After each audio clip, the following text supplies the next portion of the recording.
Welcome to the H Plus Academy Roundtable. The Roundtable is sponsored by Humanity Plus, and as a nonprofit 501c3 educational organization, our aim is to stay informed and to apply critical thinking and strategic insight about our history, today, and what might come tomorrow. The panelists, I'd like to introduce them ever so briefly, and you'll learn more about them through this session.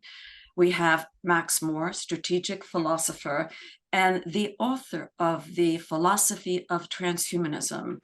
Nell Watson, who is a scholar and AI ethicist and specialist on machine intelligence. Myself, Natasha Vita-More, I am the host and the author of the Transhumanist Manifesto, co-creating the transhumanist movement. Our featured guest is Joe Allen, author of the book, Dark Aeon, Transhumanism's War Against Humanity, which contents are actually the focus of our discussion and debate. And our moderator is Luke Robert Mason, a futurist theorist and technological developments specialist. Thank you all for being here today. I'm now going to pass the baton to Luke Robert Mason, and we'll generate the next steps. Thank you. Joe, I just want you to kick us off and tell us, maybe in about 3 to 4 minutes, why you see this transhumanist trajectory as a war on humanity. The concept of war is contentious. Is it a war? Is it seduction? Is it persuasion? The choice of war is perhaps overstated, although I don't believe it to be. I believe that transhumanism, in seeking to overcome some of the most basic elements of being human, including ignorance, disease, old age, death, inevitabilities for all of our ancestors and forebears. So in the sense that it seeks to conquer that which is intrinsically human, it is either an aggressive warfare, perhaps a more subtle warfare, or to take the more colorful characters in and around the transhumanist movement seriously, like Hugo de Garis, perhaps an all-out war on humanity. All of these narratives spin out of a belief that technology can solve most, if not all, of our problems. It may not be conceived of as a belief among those who hold it, but that conviction is the driving force behind developing these technologies, the driving force behind the philosophies that guide them. But I want to be really careful here, at least, even if I'm quite irresponsible oftentimes in my polemics and rhetoric. The word transhumanism it is defined by that small group of thinkers who really develop these ideas, as diverse as they may be. But to put it in mimetic terms, the meme has escaped its biological host, or to put it in spiritual terms, you guys have summoned a demon, and that demon now possesses everyone from Silicon Valley to the US Defense Department, to the CCP, to Israeli culture, to Indian culture, so on and so forth. It's out of your control now. So to put it really bluntly, who am I speaking to in my opposition to transhumanism? By and large, I'm speaking to American right-wing populists and anybody else who might care to listen. But I'm not necessarily speaking for them. I'm speaking for myself as a free-thinking Christian, as a blue-collar union man, as a disaffected academic, and maybe most of all, I'm speaking as an unrepentant redneck who doesn't like all of these contraptions swarming in and invading what I believe to be an environment that is otherwise pristine, natural, and good. Thank you for those opening statements, Joe. I want to turn to Max, because I guess you are one of those biological individuals, one of the original members of the team who coined the transhumanist philosophy and worked on the transhumanist philosophy as far back as 1989. Do you think, as I guess, an unrepenting Brit, do you think you summoned a demon? Well, that's yet to be seen, I guess. I mean, Joe does have a point. Once you set forth an idea, you can't necessarily control how it evolves, which is really the whole point of having this discussion and a whole series I'm now writing on my Substack blog on true transhumanism. I'm trying to bring back these ideas to the core, and that's really what I want to focus on here. I can hear Joe in the words of a recent popular song, just try transhumanism in my town, in my small town. But it's now in the big town, right? So we have to deal with that. What I want to emphasize about transhumanism, from the original definitions, is that it is a philosophy. It's not a set of technologies or specific technologies. It's a philosophy which says that it is both possible and desirable under the right conditions to use technology to make fundamental changes to human nature. So again, it's not about specific technology. It's not about worshiping AI or nanotechnology. It's not about being in favor of any kind of chip implant in the brain or anything like that. It really depends on the technologies. And I want to emphasize, again, transhumanism's root in humanism. And humanism is not just about, Joe said just something about technology. Well, it's not just technology, it's the philosophy behind it and the intentions behind it. And in humanism, which has a lot in common with transhumanism, the idea that it is possible, whether there's a God or not out there, it's really up to us to make the world better and ourselves better. And technology is obviously a very powerful way of doing that. That's why we're not desperately poor throughout the whole world today, but it requires proper social organization, ethical principles and practices and so on. So that's very important to understand. And even the language that Joe uses, like conquering, war and conquering what it is to be human, I can see how you could see that in terms of people like Hugo de Garis, who has this very kind of warlike scenario, but I don't think any of us really share that view at all. We don't want to replace humanity. It's not post-humanism, and to Joe's credit, he does discuss post-humanism and distinguishes that in the book. It is transhumanism. It's about human beings making choices to become better according to their own values, and something I want to come back to stress is your personal values. So I think to some extent what Joe's done in the book, perhaps because of his audience, is confusing global elites with transhumanism. I'm not a fan of global elites at all. Most of what they're pushing on, a lot of the climate agenda and medical stuff that's being forced on people, I'm not in favor of those things.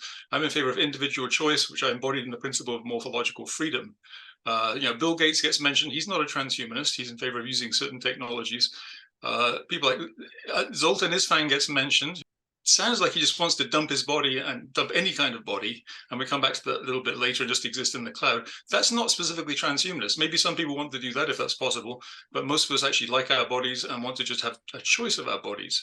So I want to emphasize the idea that looking at the core of transhumanism is important, and not getting hung up on specific people who may have unusual views. Hans Moravec, not really caring if humanity is destroyed and replaced by robots, or Hugo de Garis.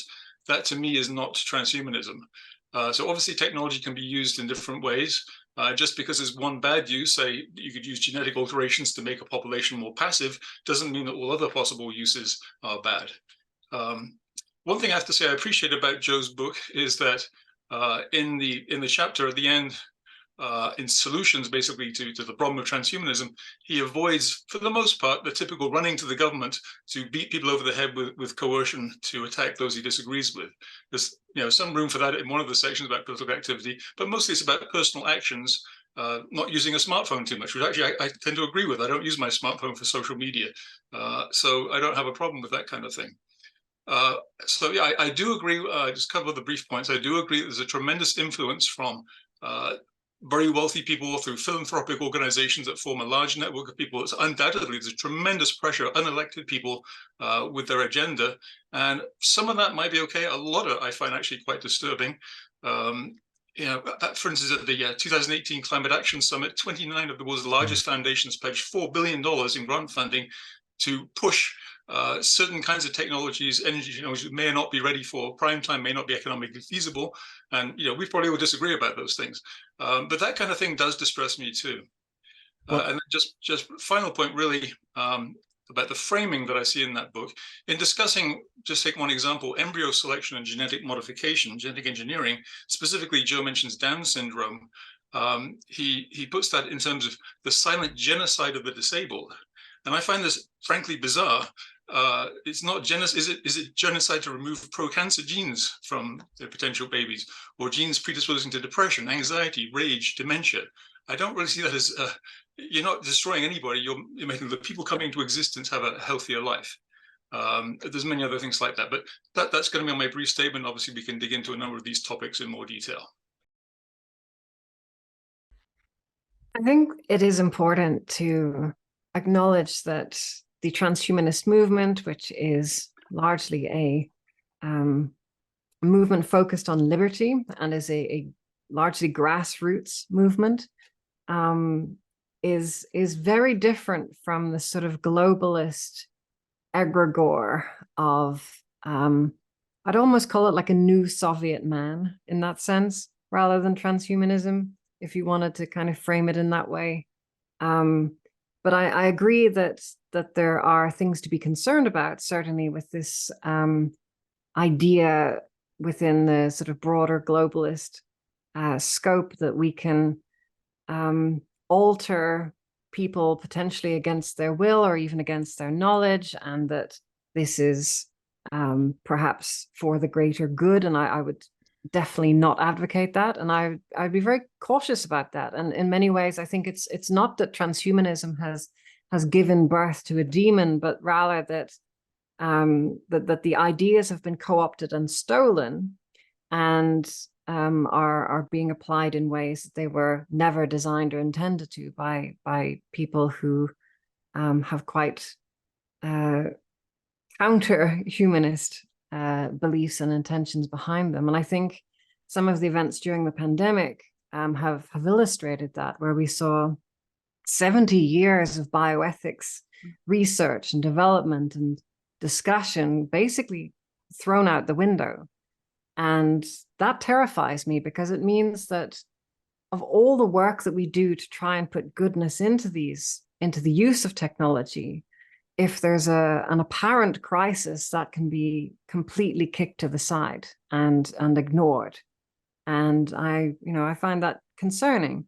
And so I think it is important that we do some good work to examine the premises that we're working with, and to ensure that these technologies are used for good and to uplift humanity and to help us be more human, to be more of the people that we wish to be, and that these technologies are never used in any way to dehumanize someone. We're living in a world where we are being bombarded by algorithmic supernormal stimuli, where we're being taken in directions we didn't expect to go, and where technology is contributing to our value drift, right? We're being taken on a journey that's taking us away from where we want our values to be towards somewhere else. And I think we should be careful with that. But I think that the sort of libertarian transhumanists and the shotgun-toting rednecks, I think they have a lot more in common, and that they have a common foe that they should perhaps unite to try and challenge, rather than pick a fight with each other, would be my thinking. I take Joe's view as an interesting written mythic tale based on fear and concern. I think Joe is his writings are very sincere in that way. And I think that is important. I think it's always important for us to face and challenge the opposition or even the misconstruence of ideas. My overall concern is the lack of attention being paid to the facts rather than opinion. And I think most journalists and authors who are writing about transhumanism fall into this category, even including academic scholars who call themselves transhumanists. So this concerns me, something I'm very adamant about with my students, and citations and getting your facts straight, and go to primary sources, ask questions of those who are the primary sources rather than parroting or copying. The majority of authors who write about transhuman, I think, fail. I think they fail, and they fall short in accuracy. There's often more emphasis on fear and conspiracy than really about some of the beautiful stories of where enlightenment came from, or the Renaissance, or information, or knowledge, or a search for truth. And it doesn't matter if you're religious or not. I grew up in a religious family. Most of my family is religious, and they love me. They love transhumanism. They love what I'm doing, and they've always supported me. But I'm not a religious person myself, so I don't contextualize it within that framework of myth and whatnot. We need to keep science fiction out of the core ideas that Nell was espousing, and religion. It's not an anti-religious view. While humanism was secular, to be sure, transhumanism is beyond that. We're beyond this binary thinking. It's, live and let live type of thing, and don't hurt me and I won't hurt you. Stay out of my business, I'll stay out of yours. But I think we need more diversity, more understanding, more psychological awareness. And this is one of the core issues that I find with the writing. It's solely focused on the body, or elitist, or money. And we want to be all these things that simply is not true. So Joe, why didn't you interview us for your book? That's a good question, actually. And I think I really, in retrospect, wish I would have. I guess I was able to preserve an outsider's voice by doing so. But perhaps in volume 2, it will be much more suffused with one-on-one. In fact, I'll be traveling soon. Perhaps you and Max will join me for either a whiskey or maybe a Brian Johnson blood-based smoothie. I just want to ask, technology liberatory or a control mechanism? I think one of the problems coming from such a great philosophical distance and physical distance, and my own fault, perhaps, a lack of communication.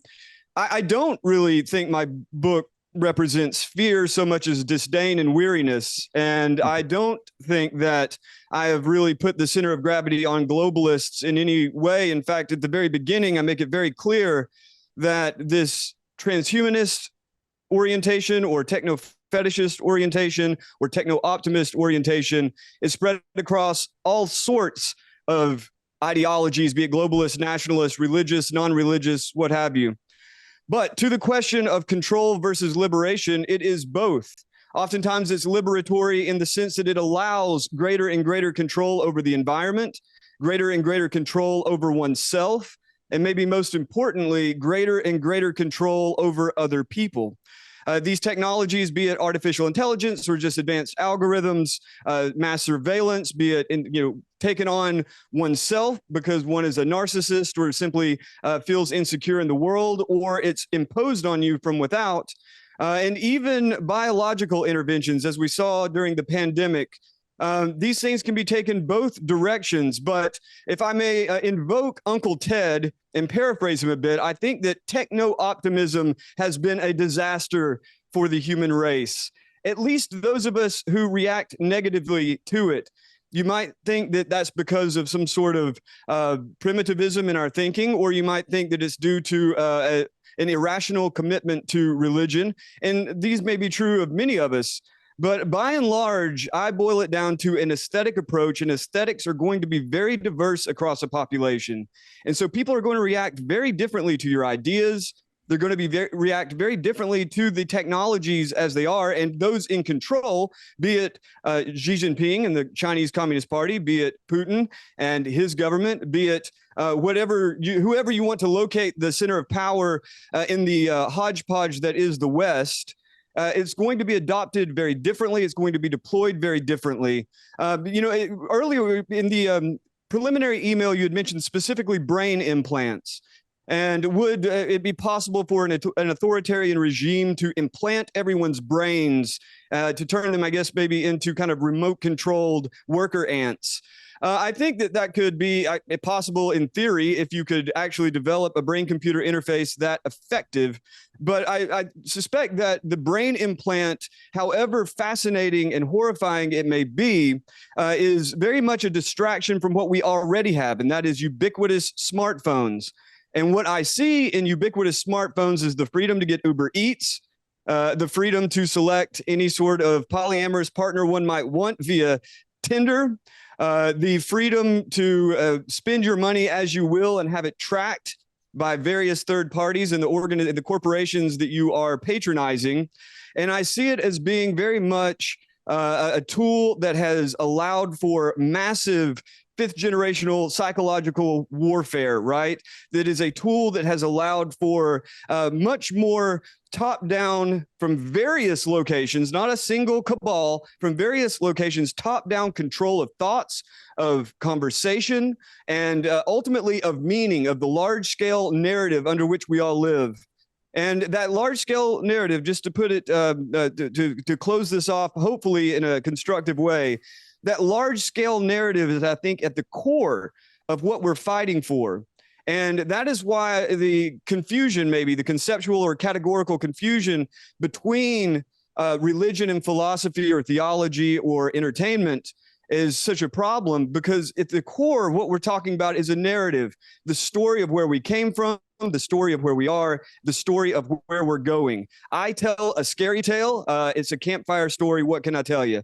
But that is how we, and by we, I mean me and anyone who may be like me, react to the possibilities, not only of the temptation of the liberation technology offers, but also the sorts of impositions that we already see, and I suspect will continue to see. How can we embrace, I guess, choice to be techno-optimists? Yeah, so well, first of all, I want to pick on Joe's description of technology as being a disaster for humanity. If it's a disaster, I'll take it. I mean, this is a disaster that's vastly increased lifespans, means we don't have to scrabble in the dirt for survival. We don't have the majority of women dying in childbirth and, 4/5 of children dying. So if that's a disaster, I think it's a pretty good disaster. So what they call the eucatastrophe, I guess, in the modern fancy parlance. Obviously there's some good points about the communication.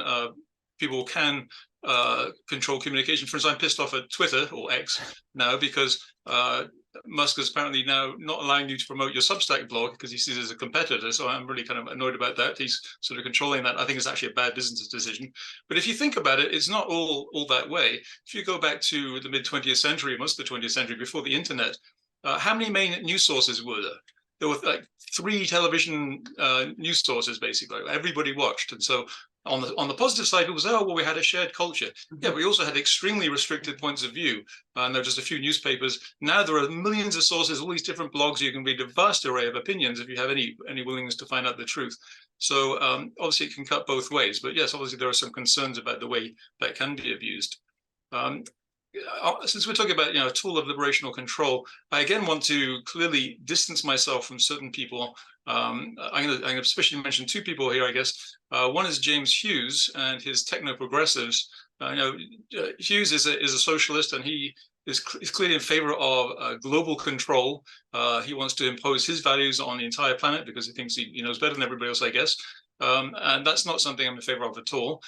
Nick Bostrom, I'm not entirely sure. I haven't actually read enough of his to be sure, but the quotes in Joe's book are not encouraging. When he cites on page 177 to 8 the vulnerable world hypothesis, where he says we must establish extremely effective preventive policing and establish effective global government, which includes real-time worldwide surveillance. That's scary to me too. And that's not what I want. I'm in favor of a polycentric approach, kind of a market approach where we break down those power centers.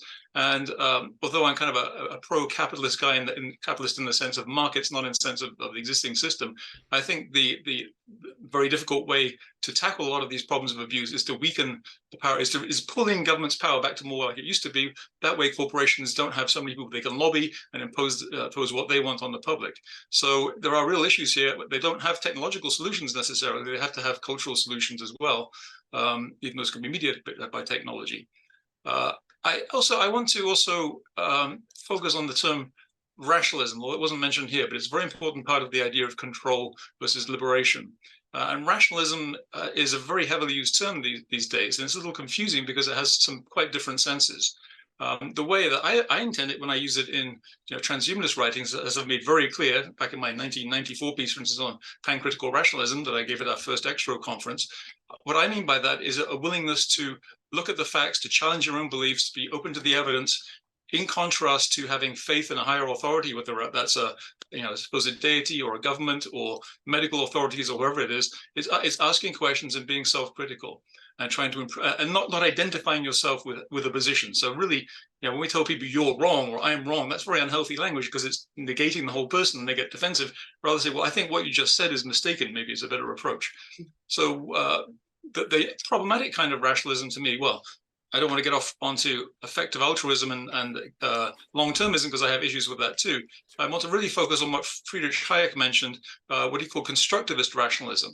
That's a very different idea than the openness to ideas. It's basically the idea that a central authority can and should plan a society according to some plan for perfection and enforce it through social control.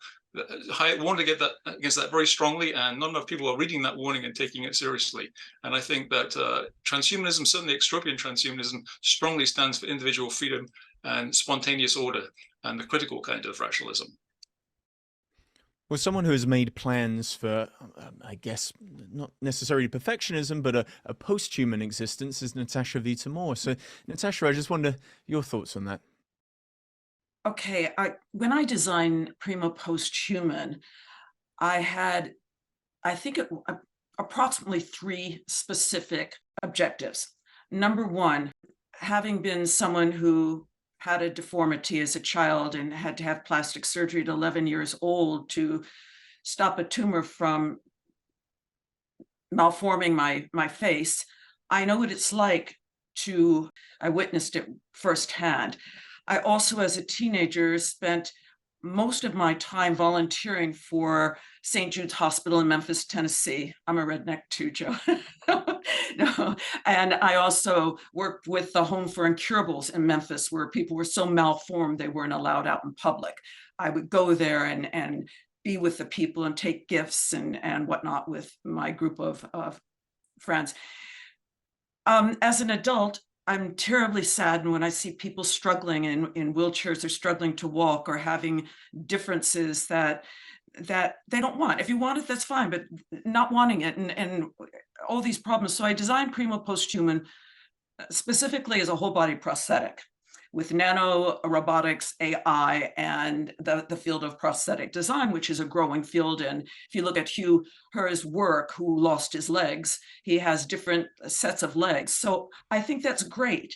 And I think that the field of prosthetics needs to grow and help people who have lost arms or parts of their face or their nose or whatever, if they want to. If they don't, that's fine. But if they want to, I think prosthetics is a great field. So that's why I designed it, not because I wanted to be beautiful and I wanted to, have the perfect body. It's never used perfect in describing the future that I want or looking at the human body. I look at the imperfections and the desire, my personal desire as an athlete to get stronger and better and more flexible and all that stuff.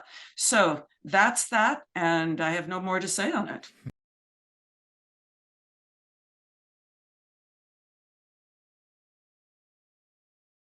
Joe's concern is this idea that transhumanism almost has the flavor of a science-based religion. Joe, you say in the book that transhumanism is almost like this dream world, an inversion of Gnostic dualism whereby it's liberation rather than salvation. Well, you'll notice that the book is very thick, and a lot of that thickness is due to citation. A lot of it's due to very extensive quotation.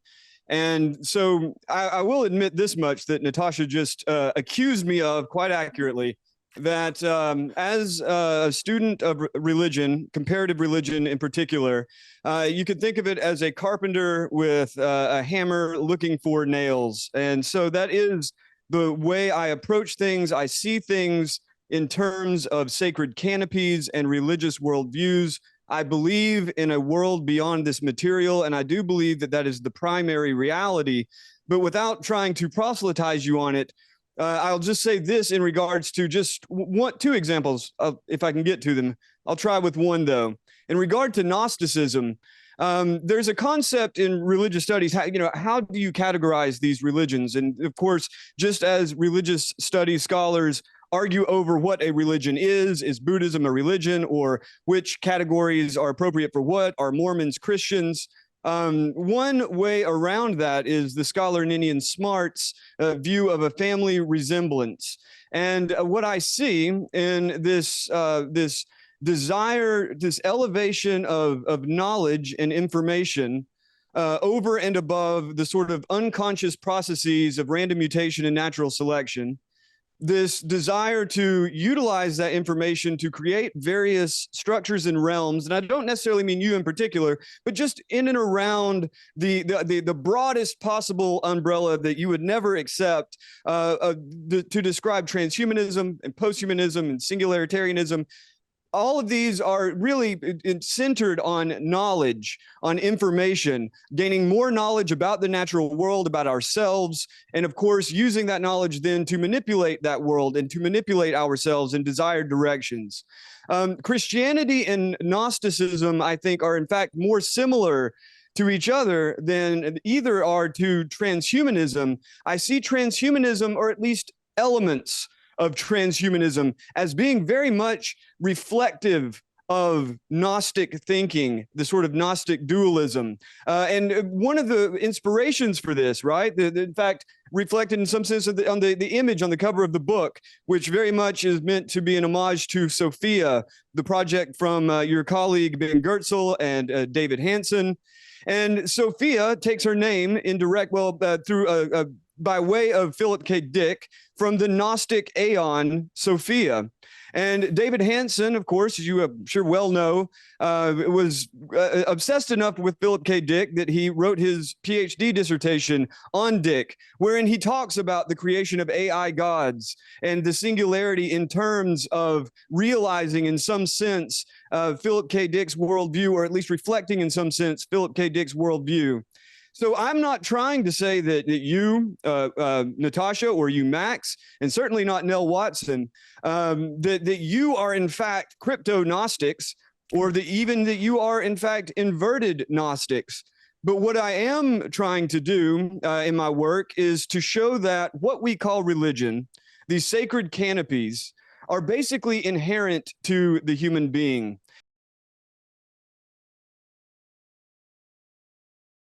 I do have a background in philosophy of religion. I actually studied that under one of the most well-known philosophers of religion, and I taught it for quite a while. And in my 1990 transhumanism piece, I explicitly discussed the relationship of transhumanism, humanism, and religion. And I prefer, well, I don't prefer the term because it's a kind of an ugly term, but Paul Kurtz, the humanist, came up with the term eupraxosophy, which basically means a philosophy of good practice. And that is something that takes the place of a religion. So certainly there are patterns in which you can compare transhumanism or humanism or other worldviews and say they're kind of like religion in a sense, and they kind of fit in some of the same mimetic slots in the brain. They satisfy some of the same needs that we have for meaning and context and purpose. So to that extent, I'm fine with that. But I think there's radical differences. I'm also a big Philip K. Dick fan, by the way, and read Varlis a long time ago, so I'm kind of on the same wavelength with you there. I think transhumanism is compatible with many aspects of most religions. Obviously, we have a lot of Mormon transhumanist friends. There's quite a few of those are Christian transhumanist organizations. And I don't personally believe in that part of their belief, but I don't have a problem with it so long as they're not enforcing those views on other people. I have a problem in the book when you say science is the fastest growing world religion, because science is just not religion. It's radically non-religious. They're totally different things with different purposes. Religion has its goals and purposes. Science is really about discovery, understanding the world, and then flows into technology, which is the application of science. So I think what you're actually talking about is maybe scientism, which itself is a tricky word and hard to define, or perhaps uncritical acceptance of official state science. And I will be definitely on your side on that one. I have a problem with that too. But to get to Gnosticism, since you do spend quite a bit of time on that, and thanks for saying, we're not straightforward Gnostics. In fact, I think in your book you say the transhumanism is an inversion of Gnosticism, if I remember correctly. But just to be clear, I said to the extent that it reflects or is inspired by, not that just to state my sure. Yeah. Okay, so I want to really distance it from that, because in transhumanism there is no fall from grace. There's no creation of a physical world by a force divorced from divinity. There's no secret knowledge, unless you want to call deep science secret knowledge, because you have to study it. No rejection of the physical world. So I don't feel like it fits very well. Gnosis really is mystical, esoteric knowledge, whereas transhumanism is all about scientific method, something that's in principle open to everybody who wants to put in the effort, based on direct participation in the physical world. So we're not participating in the divine there. We're participating in scientific processes, hopefully. a lot of the popular Gnostic sects were heavily influenced by Zoroastrianism, which is kind of a dying religion these days. That has a very heavy emphasis on good and evil. And I don't see those as parts of transhumanism. I really have a problem. Maybe Natasha slightly disagrees because she talks about things being evil fairly often. I mean, okay, Hamas is pretty evil, what they're doing. But as a concept, I don't see those as very useful categories. I don't think they help us to understand things very well. Also, on page 270 of your book, you mentioned heaven is transhuman. Well, no, it's not. Heaven is static, it's boring, it's passive. Which I'm not sure what you're doing in heaven. I often ask my philosophy of religion students what heaven is like, and they kind of look really puzzled. They obviously never actually thought about it before. Do you have bodies? Do you have families? Do you have a job? What are you doing all the time? Is there time? I see it as kind of a very boring place, and I wouldn't want to be there. So I don't see it that way. And also, we do not want to become gods. Some people, unfortunately, may speak that way, and I perfectly understand you picking up on people who speak that way. But gods, to me, is a very outdated notion. It's an idea, you know, Feuerbach talked about this. It's really taking the essence of human beings, externalizing it, and imagining a perfected version of those qualities of thought and creation and so on.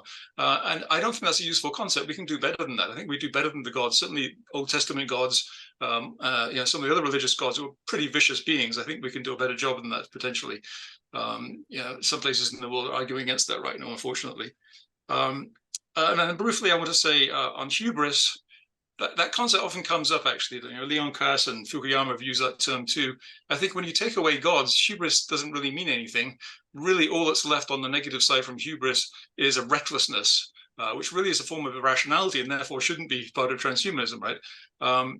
So it can take the form of disregarding the rights of others or seeing oneself as above others, and that's not something I would favor, obviously. But the core idea, to me, is a religious one. It's basically saying, don't try to strive too hard. Don't build a tower to the heavens. Don't try to fly on wings made of wax and feathers. You know, don't steal fire from the gods, because we're going to punish you for that. Well, if you don't think there's anybody there to punish you, or there is somebody there, but they don't mind you striving and getting better, then, you know, I don't think that's really a problem. I'd rather go on with the British SAS, whose slogan is "Who dares wins."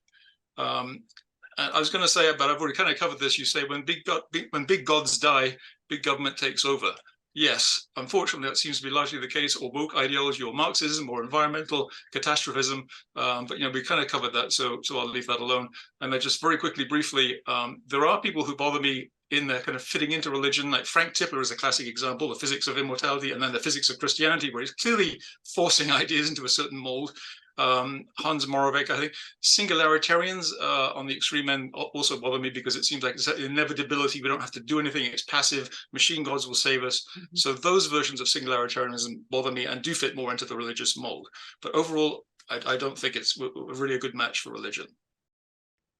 Well, I think it's a broad church, pun intended. I think personally, I have a strong belief in God and a strong sense of a connection to the numinous. But for those who perhaps don't necessarily, I do think that transhumanism does potentially provide a means of dealing with the existential dread related to mortality, right? Through things such as cryopreservation, or maybe the idea of uplifting one's brain to the cloud, for example. And I think, although that's not a religion per se, I think that it is in much of the same direction. It's maybe trying to fulfill some of those problems that many others would try to alleviate using religion. And so in some circumstances, there's a bit of a crossover, but I wouldn't say that more than a very small proportion of transhumanist people would consider technology to be something holy, or that transhumanism per se could be really compared to a religion. I guess. I'm sorry.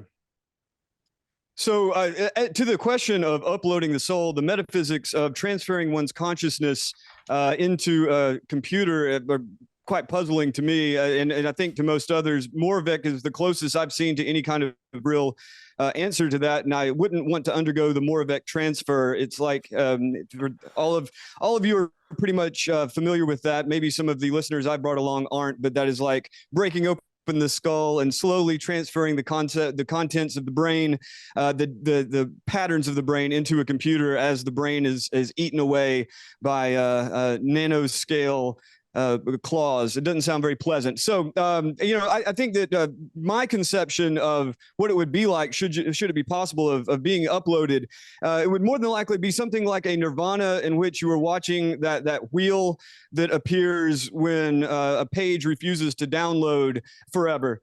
Or maybe not. That would be, Max had just a moment ago said that heaven is static. I'm not sure exactly where that comes from. That's maybe, but I would imagine that heaven is beyond conception, and I would imagine things are moving pretty fast. Even the origin. You may not trace back the origin of transhumanism as a concept to Dante, but you certainly have mentioned this in your writings, as have others, that Dante independently coined transhuman or transhumanar in I believe the Purgatorio on the way to the paradise. And so that concept is there in religion as well. So when I wrote heaven is transhuman in the context of the writing, it's simply to say that, to kind of point out what Nell just said, that the goals of religion are, in essence, to find solutions to the problems of human cruelty, to ignorance, to disease, to old age, to death, to violence, to uncertainty. And transhumanism and whether it's just techno-optimism, whether it's post-humanism, whether it's singularitarianism, effective accelerationism, so on and so forth. Maybe I should have just called the book Techno-Optimism in the War Against Humanity. I don't know. But whatever label you put on it, all of these technological solutions to spiritual problems are present. If you deny the existence of the spirit and its salvific potentials, then that's really all that's left. And in fact, I think in an atheistic point of view, a purely naturalistic point of view, that transhumanism is one of the few rational answers to it. The only others being perhaps suicidal yet beautiful nihilism, or maybe just rampant violent hedonism, although I wouldn't recommend it on moral grounds. But transhumanism certainly it is well reasoned, right? It's based on, in some sense, a form of pure reason, but it's a pure reason that belies all the same human desires, right? That religion is trying to solve. I'm not a universalist, nor am I an absolutist. At no point do I argue that transhumanists should all be killed or their ideas should be squashed and razed off the face of the earth, although I do think that the concept of the singularity is, in some sense, genocidal, in that it sees itself, right, in Ray Kurzweil's description of it, in Werner Vinge's description of it, as something that is just inherently totalizing, whether it's spawned from one single source or multiple sources. So I think that there are real dangers at the heart of this techno-optimism to be dealt with. But by and large, I believe that human beings are going to have to make very, very critical choices in this transformative era, as do you. My argument is simply that we have to remain in or we have to make space for a control group, a very large control group, in my opinion, as these experiments are conducted. I don't think that's in any way contradictory to Max Moore's basic philosophy of morphological freedom. Although, if I can end on one quick analogy, if Max and Natasha are like Sid and Nancy in the Sex Pistols, raging at the system from a very quirky and unique point of view, you have to confront the fact that in this era, it's now taken over by Green Day. And I'm sure John Lydon looks on stage at Green Day like, what is this gay shit that they're calling punk rock these days? And you're going to have to deal with the same thing, because your ideas, as I said at the beginning, have been co-opted. The demon has escaped. And there's really nothing you can do about that. I hope that conversations like this can clarify these points so that you are not unduly demonized. Well, you have a point. Obviously, you can't control the way these ideas come about. I do want to kind of respond to your point, because I pretty much agree with the way you put religion and transhumanism just now, as opposed to some of the other parts, say, in the book. and fitting in with what I said earlier about it meeting the same needs as religion. I think that's absolutely true. I mean, religions of all kinds, and they can be radically different. They can come from different roots. Buddhism, very different roots than the Judeo-Christian tradition, and Muslims. They all try to address these same issues. We're faced with this fucking awful death thing we have to deal with, and we have to have an answer to that one way or another. We have to have the secular humanist answer, which is, oh, death is actually a good thing, because it gives meaning to life, which is again bollocks. Or we have to believe that we're going to go somewhere nice afterwards, and almost certainly won't go downstairs as long as we get forgiven later in the game. So I think that's true. It's a universal reflection of human desires, and so inevitably transhumanism is in some sense trying to pursue some of those same goals on a very kind of generic level, in a sense, but obviously in a very different way. So I wouldn't disagree with that.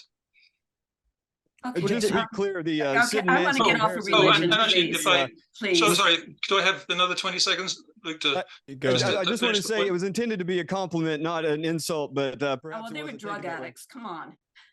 No, actually, I kind of get it, because especially in my early writing, like the infamous Lucifer piece, it was very much in a punk rock kind of mentality. It was a pissed off young man in the 20s, kind of rebelling against religion and all the problems they saw associated with it. And it was, in a sense, kind of a punk rock approach of being somewhat deliberately offensive in a way I wouldn't do today. So that's not an unreasonable comparison. Okay, let's face this. I mean, I come from a different generation than Max, so it doesn't suit me at all. I think we should be careful, because we have a very poignant example with hormonal birth control, which is in many ways the first truly transhuman technology, because it took something very fundamental to biology and it altered it. It took it in a different direction. We ended up not just flowing down the river of evolutionary currents, but in fact kind of decided to go off into our own little direction. And that's been a very powerful tool for liberation, right? It's liberated women all around the world to have options, to choose careers that they otherwise might not be able to really embrace more of existence in a sense. However, as with many technologies and many new ideas, there are also externalities from that. There are spillover effects. We've seen, for example, a battle between the sexes. We've seen dating markets that no longer work. We've seen a lot of women increasingly depressed and not necessarily being able to enjoy the liberty that they have been given. And substantially, a lot of that is, of course, because our values have changed so much in the last 50, 60 years from where they were. And a lot of people think that's in a generally good direction, and a lot of people think that it's not.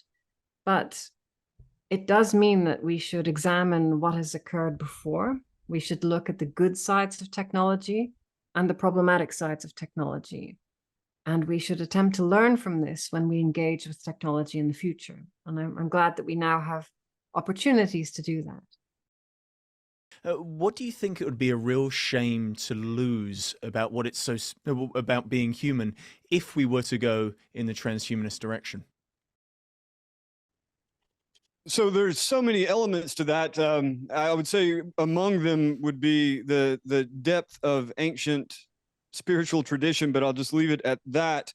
At least if we were to take up Max's very specific form of transhumanism, I think if you think about the term transhumanism, you think about its origin, its etymological root, trans, across, beyond, and you can see it all across modernity, that it's just the water we swim in, right? Across race, across species, across gender, beyond race. We live in a time of simultaneously, the kind of multicultural synthesis, but also incredible antipathy. And it's not, everyone is not having the same reaction. It's a time period in which we are hurtling towards something. Everything is speeding up. But there is this tremendous sense of disorientation and, of course, a tremendous sense of loss. In fact, even someone, a Gen Xer like myself, or even a millennial, can wax nostalgic about the world that once was.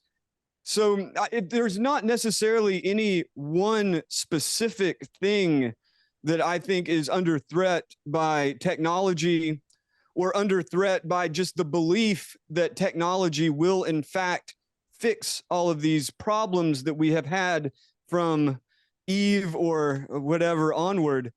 What I see, though, is the suite of things that we know as humans.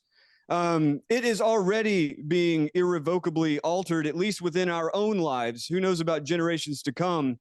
And I agree very much with Nell Watson's point. In fact, I agree with much of what Nell Watson says, and have since I first was introduced to her back in 2021 at the Transvision conference, that whatever one's position is on that wide spectrum from no, I don't want it at all, to yes, everything, please, all the time, which no one person is on, we're all somewhere in between. There has to be great care in what technologies are in fact elevated as supreme or effective, and what technologies are deployed and how they're deployed and who is deploying them. If there was one thing that Nell Watson really impressed me on at the Transvision 2021 conference that you guys held, it was that she was very outspoken about the dangers of what happens when you have governments around the world mandating and imposing an experimental gene-based vaccine on their populations. And she warned that there could be an indirect or an unintended consequence, that transhumanism, in its rush towards experimentation, in Max's version, self-experimentation, could be unjustly associated with mass vaccine mandates.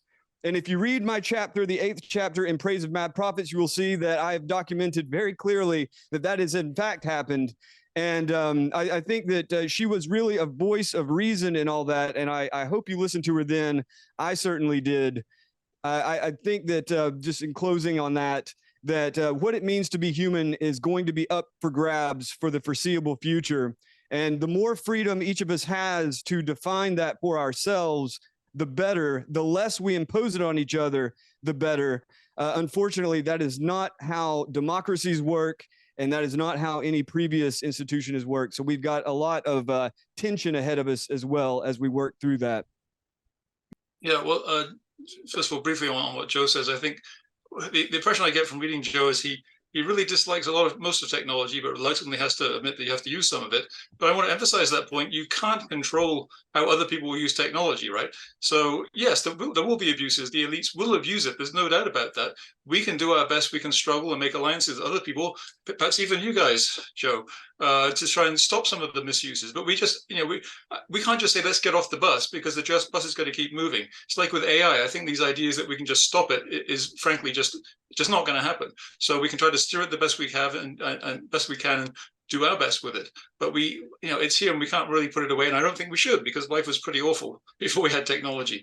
I guess we're kind of on the topic of the bodies. Briefly, I do want to talk about that, because I don't know, I haven't finished your book yet, Joe, so I don't know how much this comes from you, but there's little bits that suggest you kind of go along with this idea that we somehow dislike our body, and quote, Zoltan escaping from the body, and you quote my letter to Mother Nature, and say the body is to be rejected in favor of higher knowledge or gnosis. Well, I'm really not about rejecting the body at all. I rather like my body. I spend a lot of time keeping it healthy and fit. There are people who say, I think one of your fellow authors, I think you've written for the Federalist, right? And, Libby Emmons wrote this piece, who seems to think that transhumanism is about self-loathing, and that we're sex shaming and we loathe sex. Well, I'm just completely beating my head against the wall there, because I love sex, and I don't understand that. I like working out. I love sex. I like good foods. I like hiking. It's not about eliminating the senses or the body. It's about giving us more of those things. We have very limited senses. Our human bodies have, well, there's not really 5 senses. There's really more, but we're pretty awful compared to our dogs can smell in a much wider range than we can. The animals can detect vibrations from earthquakes, and so on and so on. We have very limited perceptual range. Really, what I would like to see is having the choice. If you want to increase the spectrum of the UV you can sense, different ways of sensing things. You could enrich your whole experience. So to me, it's kind of the opposite of rejecting the body.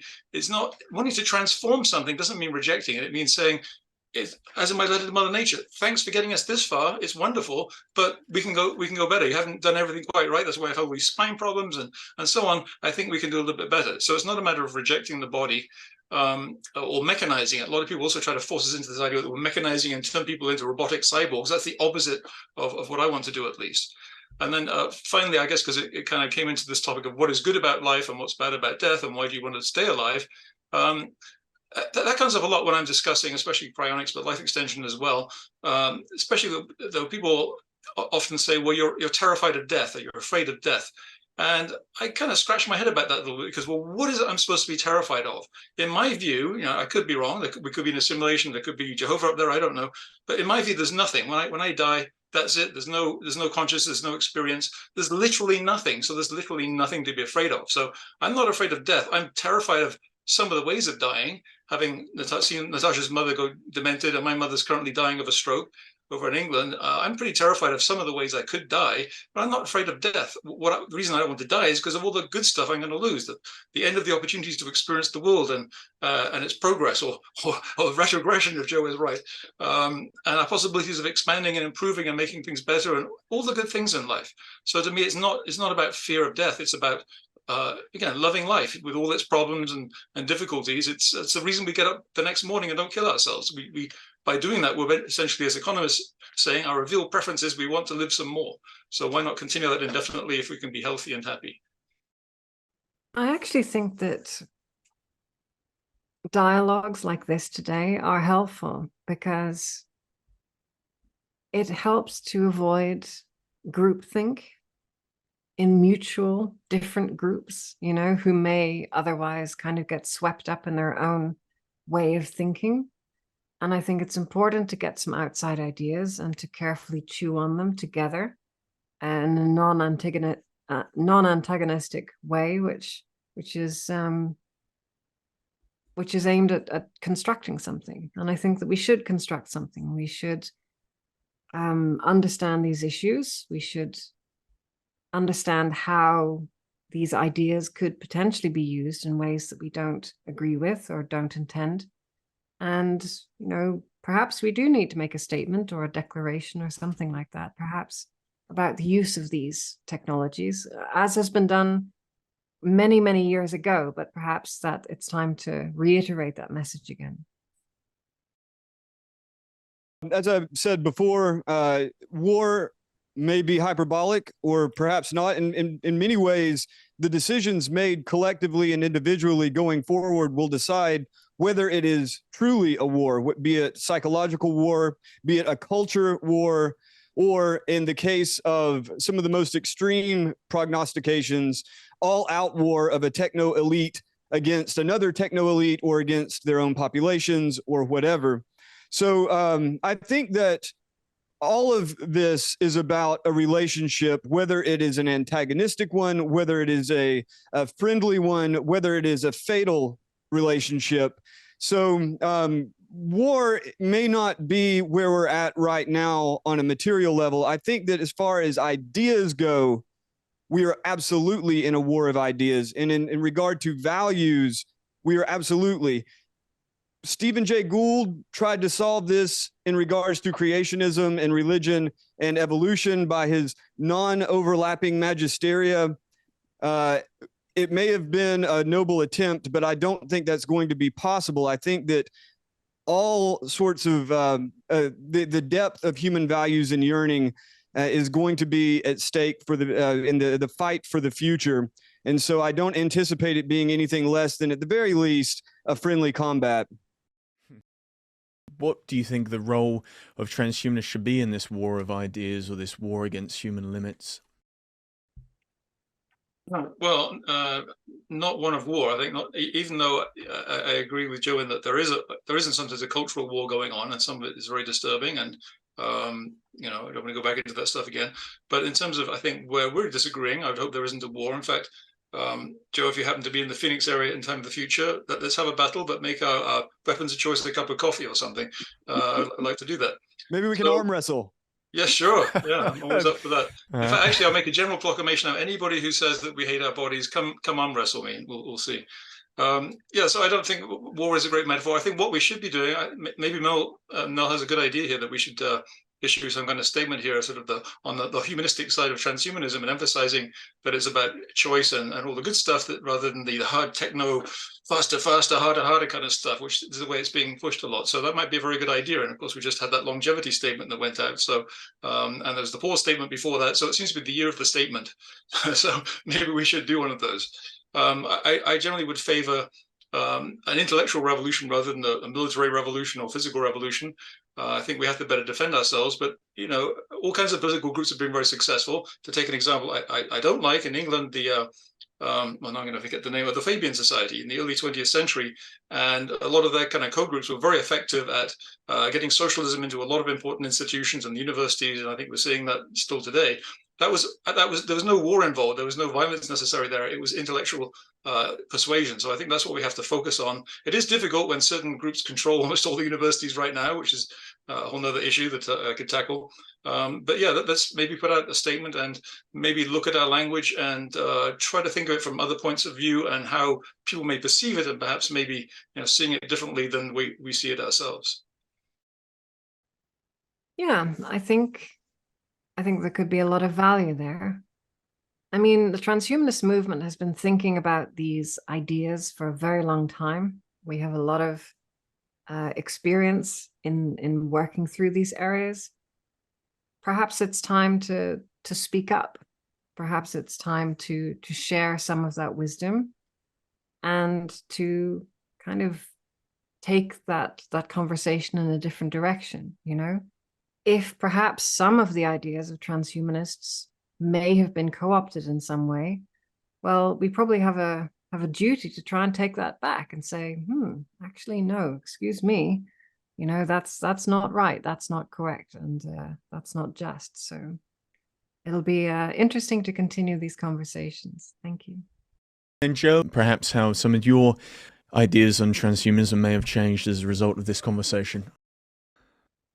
To be honest, my ideas about transhumanism haven't changed, nor have my ideas about transhumanists. I think if there's any one passage in the book that I would point to, it's in the 12th chapter, Singularity and Its Discontents. And it goes something like this, and I've said this many times, and I've taken a lot of heat for it, but I like most transhumanists. The reason I hate transhumanism, this desire to go beyond the human, the desire to perhaps be on a bridge to something that is not human, is driven by a love of humans and their quirks. Now, I also accept that ambition and skepticism are a part of many people's natures. And I think that those are at least two key elements of transhumanism. So you have to take that too.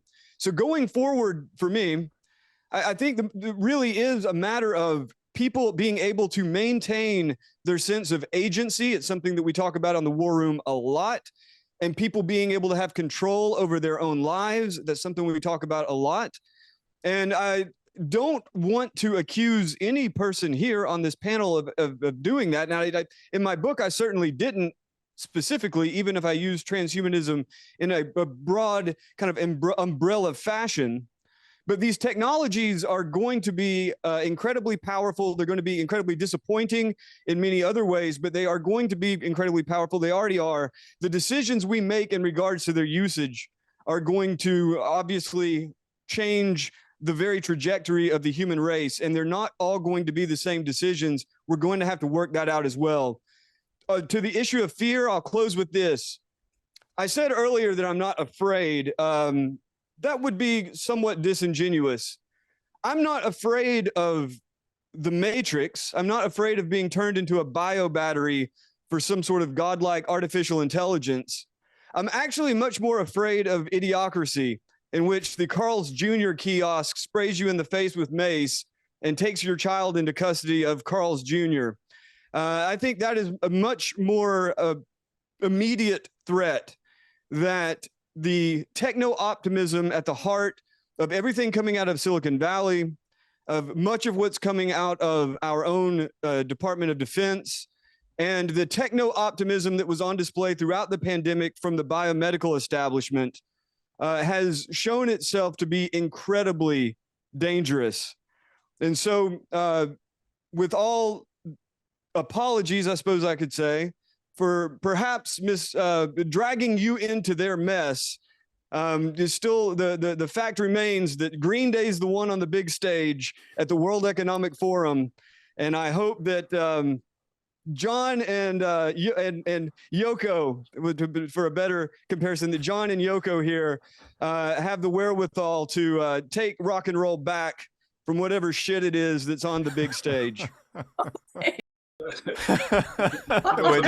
it doesn't end so well for John. But on Or that Yoko. note, yeah, well, John is immortal.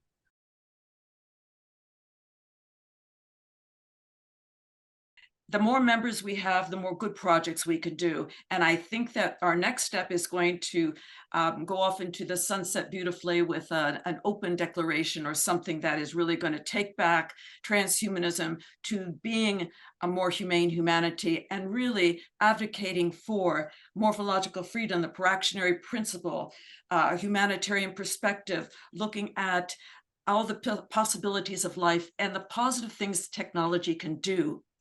With the caveat, we need to be careful. It's not a war on transhumanism, it's a war on ignorance. And that's the war that we really need to be fighting. Ignorance, which includes misinformation, lack of knowledge, an inability to find the knowledge accurately, and the hate that has caused so much bias and restraint in binary thinking. So thank you all so much for being here. And again, join Humanity Plus and help us move forward. Thank you. God bless. Thank you, everyone. Thank you, Joe. Thank you.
We want to make sure that we understand it as a philosophy, and as such, it is not a religion or something that is worshipped. It's something that actually helps us understand human existence, where we come from, and where we could possibly be headed.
We want to make sure that we understand it as a philosophy, and as such, it is not a religion or something that is worshipped. It's something that actually helps us understand human existence, where we come from, and where we could possibly be headed.